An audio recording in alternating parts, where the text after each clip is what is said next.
Just a quick opening statement from you guys. We're asking all the players, obviously you guys have gotten to do a lot of fun activities and different events throughout the week.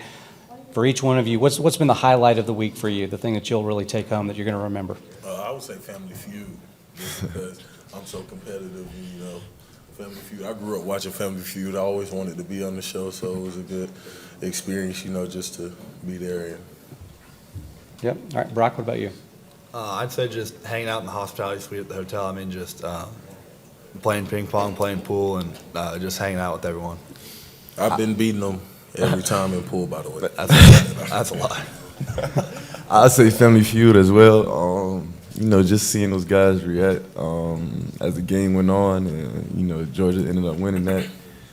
It was just a fun moment, a moment that I remember, because I had the camera out, walking around and putting the camera in front of my guy's face and stuff like that.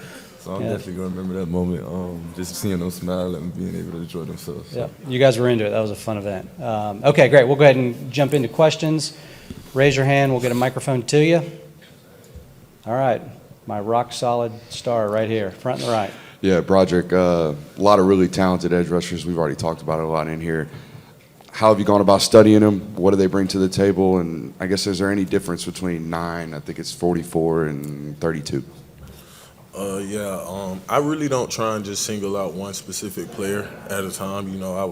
I would rather just watch the whole scheme of the game, just because of, they switch so many people out every time. So I just try and look at the scheme and how they will play if certain people were in. I just don't try and single out, 44 or 9, even though they're great pass rushers. They'll be a big challenge for us. But I believe at the end of the day, it's really about the defense as a whole and the way we play, and not just the specific 2 players. Next question. All right, over here, third row on the left. Kind of gotten glimpses of Stetson's swagger throughout the year. The Tennessee game with the "Call Me" sign. After that, any funny stories in the huddle of him just talking trash, getting you guys fired up about the next play, something he sees open, kind of guaranteed victory, kind of a thing? Let me think about that real quick. You said funny moments of Stetson in the huddle? I can remember, let me think. I can remember we playing in the cold game. I think this was Kentucky, it just being so cold out there. And he, being a quarterback, you got to be able to call plays. And, looking at the wristband, he's shivering because, and, he, said a word wrong, and we all knew what he was meaning because we looking at it too as well. But, just being able to, being cold out there, shivering and stuff like that, it sounded funny. And, we laughed about it, but we also knew that it's time to go out there and play. So. All right, Brock, what about you? Funny Stetson stories. Man.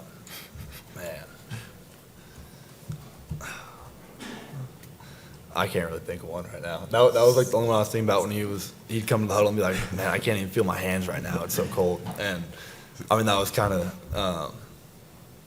the only one I can think of right now. All right, we'll come back to you. Keep thinking. Broderick, what do you got?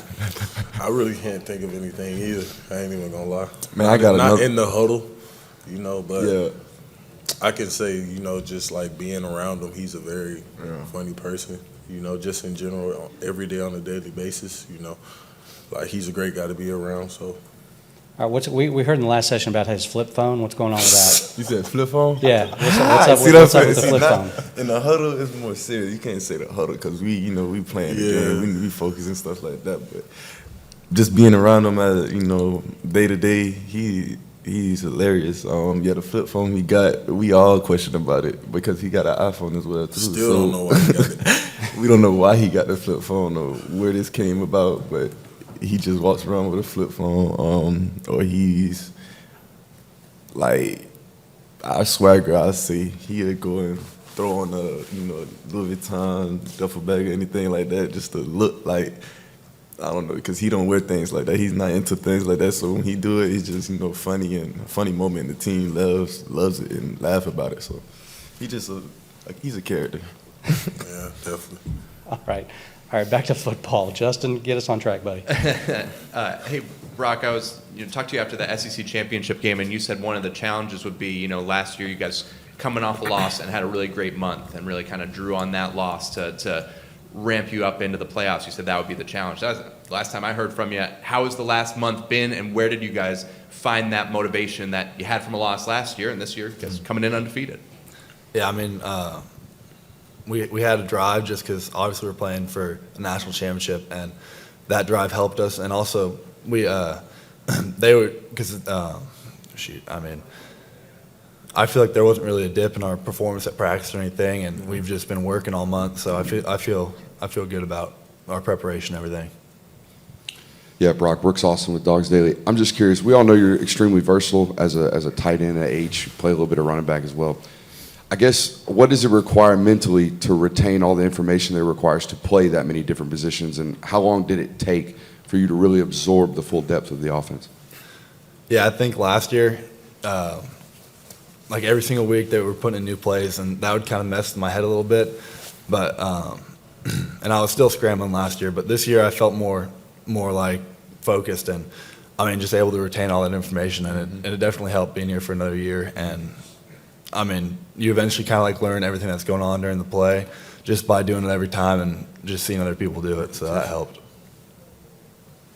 All right, right over here, halfway on the right. Yeah, Jed May with UGAsports.com. Broderick, I'll ask you the same question I asked Cedric. In your opinion, Can you speak up? yeah, what has allowed, in your opinion, what has allowed the offensive line to really develop and get better over the course of the year, I guess specifically over the last month or so? You said what develops us? What has helped the offensive line develop and keep getting better throughout the course of the season? Just being able to go against the talent that Georgia has on the defensive side every day in practice, that pushes us every day. Helps us get better, helps us grow.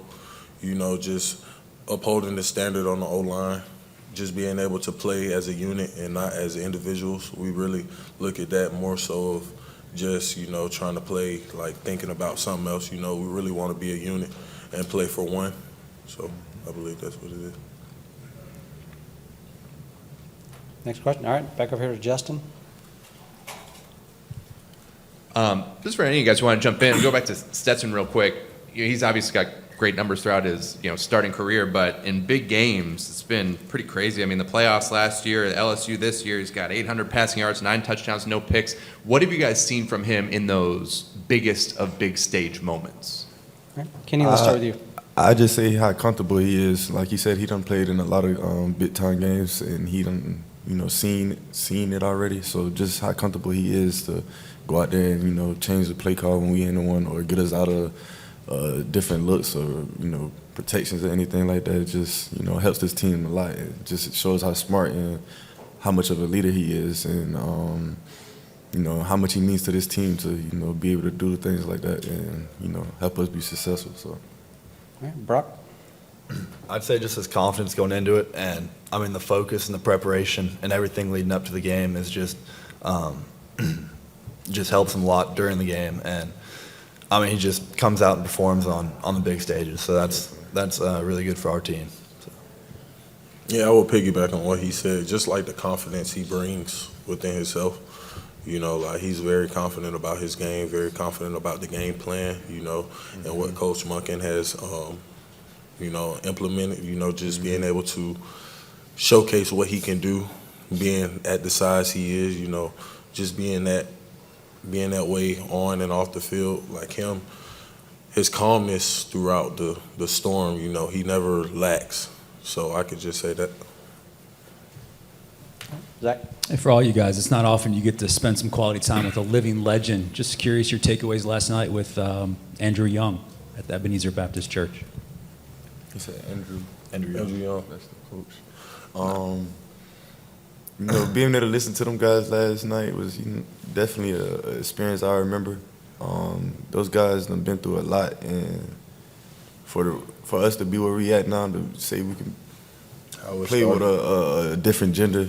Now these time, this year go around now. So being able to see things change and be able to be on the team with another race shouldn't be able to control the relationships we have, or anything, or outcome in the world and stuff like that. So they went through a lot, and I took a lot from them because I'm in the position they was at, like what they was talking about in college. So being in college, playing with my brothers, I call them my brothers, I just look at it as a blessing to be able to be here where I'm at now because back in the day it wasn't like this. So Brock, how about you?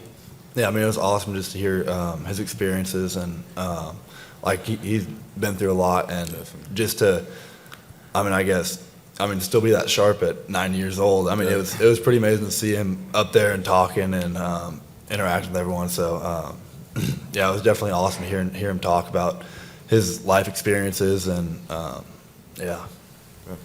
Yeah, I could say the same.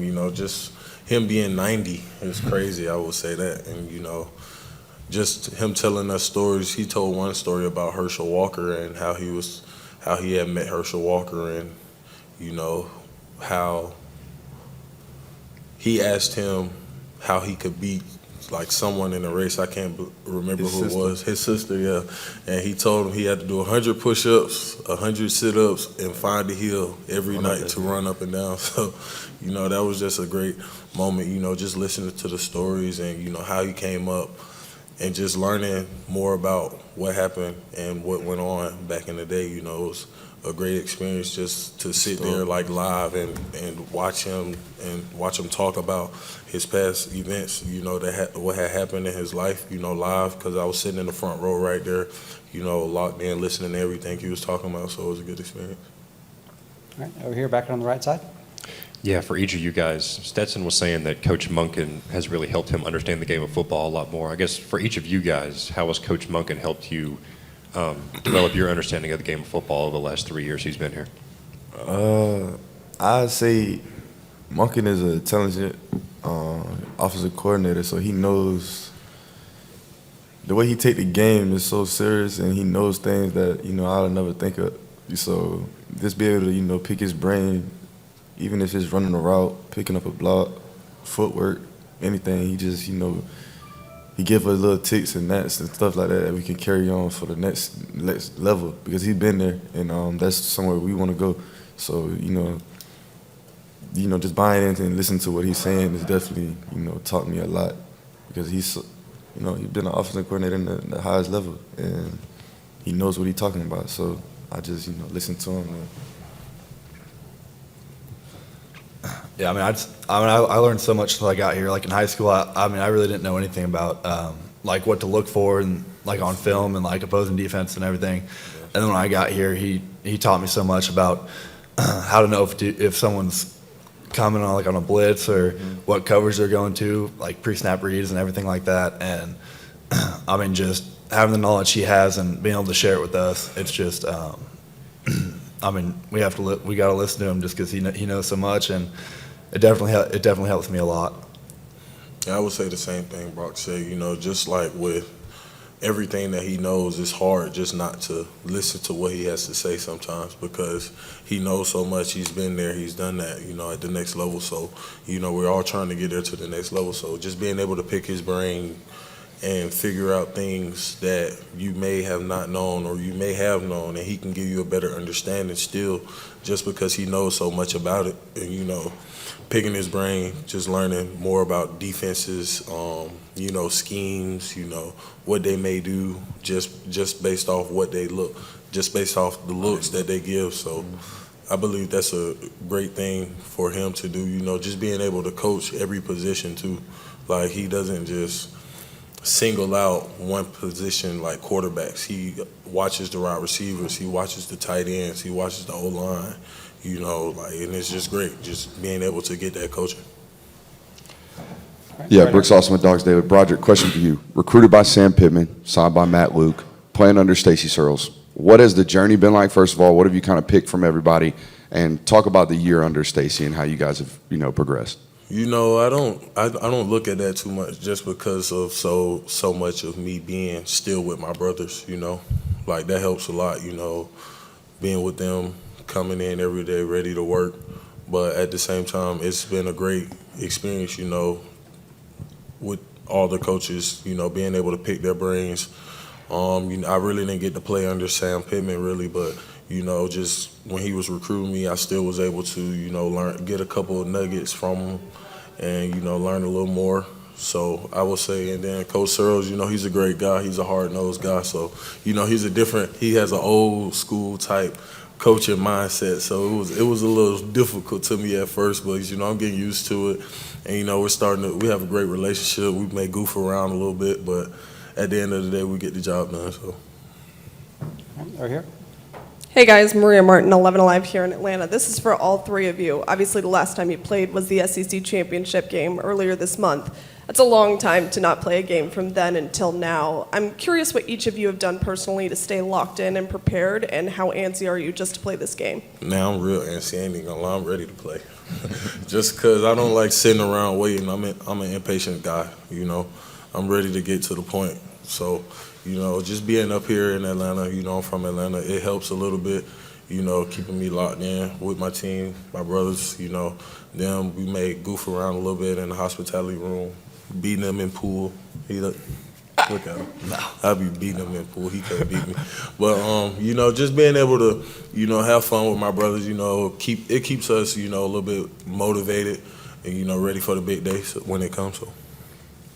Yeah, I mean, I'm antsy too, ready to play. It's hard to wait a month, and I think our coaches did a good job on, I guess, keeping us locked in, and just doing as much stuff as we can in order to be ready to play. So I think that helped us a lot, staying focused. Definitely, I'd say our coaches definitely kept us locked in. They want us to win 24 hours, so each and every day we doing something that help this team to get to where we want to go.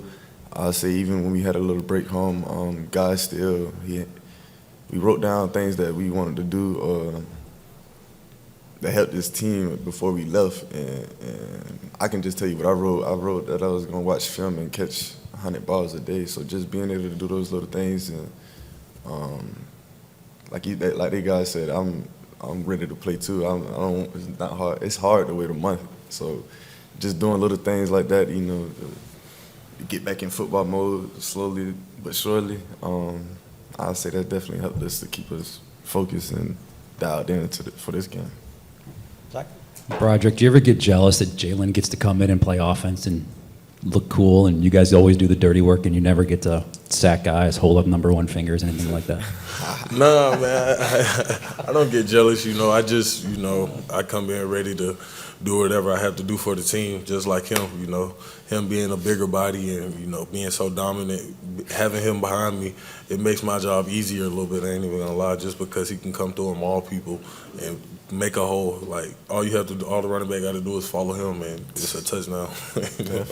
Just because he's so big, you can ask him, but just having him behind me, it's like it gives me a little bit of extra confidence that being so close and so like just me and him, like having the relationship we have, it's so goofy, but at the end of the day, I'm always proud of what he has done and what he has accomplished, as a man. So, I just look at that as that. All right, time for a few more. We'll go back here at the front. Broderick, another one for you. Turned into a really counter-heavy football team this year. You as a tremendous athlete at the left tackle position, what does that play allow you to do? And you seem to enjoy it when I watch you on film. You seem to enjoy that particular play. Talk about it. Yeah, I do like counter. He like running behind me too. I mess with the running backs and quarterbacks all the time. Be like, y'all like pulling behind me just because I'm so athletic and I can do it so well. I really do like pulling and just showing my athleticism, just getting out in the open field and just running a lot because at the end of the day it's a great scheme too as well, just because you never know what we can do. We can go outside to the edge, we can get to the edge, we can go inside. You never just know where it could hit. So just being able to follow the running back to follow me, I think they like that very well. So Definitely. I say definitely love running behind him and plays like that because he gonna get out and run. And when I say run, he gonna run past the safety, and we gotta catch him, so we can, get behind his block. But nah, just seeing it in practice, man. I remember I first seen it just on film. Kirby watching in the team meeting room. I just seen him running down the field. It's just like I said, a gazelle just floating down the field, like moving to him. Hitting like 19s or something like that. You never see an lineman doing that. It's just crazy how athletic he is, and that brings out a lot for the running game. So, All right, time for one more. Who wants the last question? All right, if I don't see any hands, I'm going back to the rock over here. You want one? Okay. Brock, while you and Darnell Washington both play tight end, it's kind of a different spot with him being in line and then you going out in the slot sometimes, taking H-back duties. So can you talk about that relationship and how, doing different things for each other can open each other up? Yeah, I feel like we're kind of two different players, just size-wise and skill set. And I think having him with me, just running the ball or in the passing game, they both help. And I feel like he's such a versatile player too, just being able to maul people in the run game and get out there and beat people one-on-one and catch it over people in the passing game too. It's just like his size and ability is just insane. And it definitely helps my confidence out a little bit out there, but it also just opens everyone else up too. All right, you going to bring us home? Nah, man, I'm good. You're tapped out? Are you sure? I'm good, man. We're good. All right, last chance. Oh, here we go. Yeah, the closer. Here we go. So earlier, the Ohio State defensive side was in here, and they said they saw some advantages everywhere on the field. Do you guys see some advantages that they have, and what advantages may you have on your side of the ball? I'd say the advantage we got is just, how connected we is as a team to go out there and play. We don't have some tough wins this year, which makes us different stand out from last year's team. We had to pull out our, composure during some games we had to play.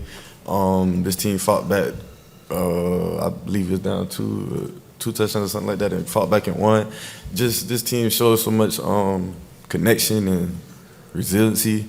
Just go out there and week by week practicing how we practice and going out there on Saturdays to execute and buying into the game plan and going out there and doing what we do. So I say that's our advantage, how connected this team is and the composure we have. All right, Brock, what about you? I'd say that our connection as a team just helps us a lot, and being, like Kenny said, being in those close games helps us as well. We didn't really have that last year, and I feel like that just made us that much better and closer as a team. And at this point, everyone their defense is going to be juiced to play, and everyone's great players. So because you have to be to get to this point. So I'm just excited to see what happens out there on Saturday. All right, Broderick, bring us home. I just believe Bloody Tuesday gives us an advantage. I ain't even gonna lie. Bloody Tuesday. You just got to come in with this different type of mindset, just ready to maul somebody in practice. Even though he's your brother, between those lines, nobody's friend. So, you just got to do what you can, to make it out alive. So, you just got to be prepared and be ready, and us going against each other, trying to kill each other out there on Bloody Tuesday, I think it makes the games easier for us. So.